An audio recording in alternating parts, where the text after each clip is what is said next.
Praise the lord. ప్రభువును మన రక్షకుడైన యేసుక్రీస్తు నామములో మీ అందరికీ వందనములు తెలియజేస్తున్నాను. ఈరోజు దేవుని వాక్యముని చదువుకుందాం. లూకా శుభవార్త 8వ అధ్యాయము 25వ వచనం.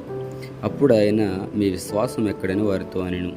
ప్రియమైన దేవుని బిడ్డలారా, ఇక్కడ యేసు ప్రభు తన శిష్యులతో మాట్లాడుతున్నటువంటి ఒక ప్రాముఖ్యమైన విషయం, మీ విశ్వాసము ఎక్కడ అని అడుగుతున్నారు. ఎందుకు అడుగుతున్నారంటే, యేసు ప్రభు వారు ప్రయాణిస్తున్నటువంటి నామలో నిద్రపోతూ ఉండగా శిష్యులు నామను తోలుతూ ఉన్నారు, అంటే డ్రైవ్ చేస్తూ ఉన్నారు, నడుపుతూ ఉన్నారు. అయితే ప్రియమైన దేవుని బిడ్డలారా, అటువంటి సమయంలో ఆ యొక్క దోణిలోనికి నీళ్లు రావడం జరిగింది. అలలు విపరీతంగా పెరిగిపోతూ ఉన్నాయి, గాలి విస్తారంగా వీస్తూ ఉంది. వీరు ఆ యొక్క దోణిని ముందుకు నడిపించడానికి చాలా కష్టతరమవుతూ ఉంది. ఇంకా క్రమక్రమంగా దోణి మునిగిపోతుంది అన్న పరిస్థితికి వచ్చేసిన సమయంలో యేసు ప్రభువుని పైకి లెగిపి అంటున్నారు కదా, మేము నశించిపోతున్నాము, మీకు చింత లేదా అని అడుగుతూ ఉంటారు.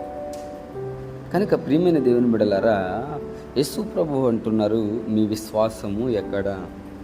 ఈరోజు శిష్యులాగా కూడా మనం కూడా అనేక పర్యాయములు మన జీవితంలో కలిగినటువంటి బాధలను బట్టి, ఇబ్బందులను బట్టి, శ్రమలను బట్టి, నిందలను బట్టి, అవమానాలను బట్టి మనము కూడా చితికిపోతూ ఉంటాం.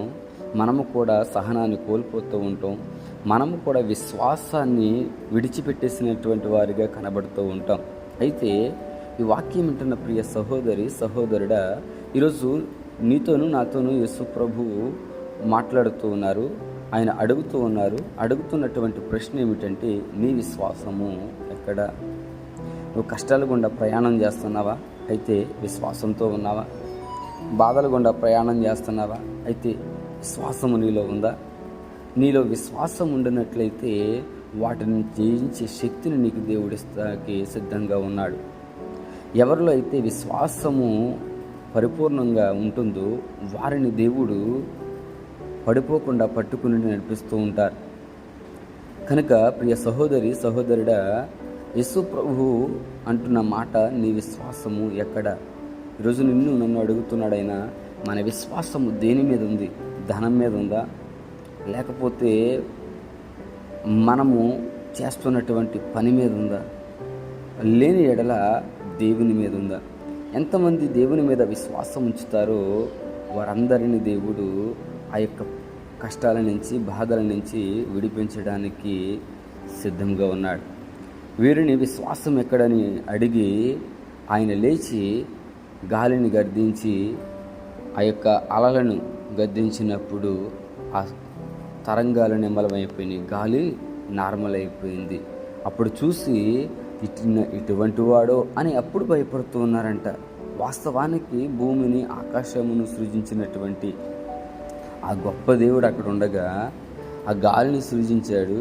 అంత మాత్రమే కాకుండా నీరుని సృజించిన వాడు ఆ దోణిలో ఉండగా అసలు ఆ దోణి మునిగిపోతుందా? అందుకే యేసు అడుగుతున్నాడు, నీ దోణిలో నేనుండగా ఈ దోణి మురుగుతుందా? అంటే నీ విశ్వాసం ఎక్కడుంది? అదేవిధంగా భూమి ఆకాశంలో సృజించిన మహాదేవుడు దోణి అనగా నీ జీవితంలో ఉండగా నీ జీవితము ఎందుకు నాశనం అయిపోద్ది? ఎందుకు పతనం అయిపోతుంది? ఎందుకు శిథిలావస్థలోకి చేరిపోతుంది? అది అసాధ్యం. ఒక యేసు ప్రభువు మీద కానీ నీకు విశ్వాసం లేదా, అటువంటి పరిస్థితి ఎదురవ్వచ్చు. కానీ ఉందా? అటువంటి పరిస్థితి ఎదురైనా దాని నుంచి తప్పించబడతావనే సత్యాన్ని మీకు తెలియజేస్తున్న మాటలు ముగిస్తున్నాను. ప్రార్థన చేసుకున్న పరిశుద్ధుడా, నీకు స్తోత్రాలు. ఇదిగో ప్రభువా, నీ వాక్యం ద్వారా మాతో మాట్లాడారు. మా విశ్వాసం ఎక్కడ అని. నిజమే, మా విశ్వాసమును నీ మీద ఉంచడానికి మీరే సహాయమును దయచేయండి. దేవాది దేవుడైన నీవు మా జీవితంలో, మా దోణిలో ఉండినప్పుడు ప్రభువా, ఏ కష్టాలు, ఇబ్బందులు మమ్మల్ని నాశనం చేయలేవు, పతనానికి నడిపించలేవు. కానీ నీ మీద విశ్వాసం